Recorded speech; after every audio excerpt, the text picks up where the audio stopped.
Η έρευνα είναι ακόμα σε εξέλιξη, όμως οι λεπτομέρειες του εγκλήματος ανατριχιάζουν. Ένας 44χρονος άνδρας από το Κάνσας κατηγορείται πως ξυλοκόπησε μέχρι θανάτου τον 7χρονο γιο του και τάισε το πτώμα του στα γουρούνια. Η αστυνομία έλαβε μια κλήση για ένα περιστατικό ενδοοικογενειακής βίας την περασμένη Τετάρτη. Υπήρχαν καταγγελίες πως ο Μάικλ Τζόουνς επιτέθηκε στη σύζυγό του ανοίγοντας πύρα εναντίον της.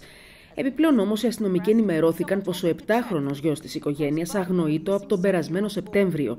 Με ανώνυμο τηλεφώνημα κάποιος τους προέτρεπε να κοιτάξουν στο πίσω μέρος του σπιτιού και όντως στην έρευνα που έκαναν εντόπισαν ανθρώπινα μέλη στο στάβλο.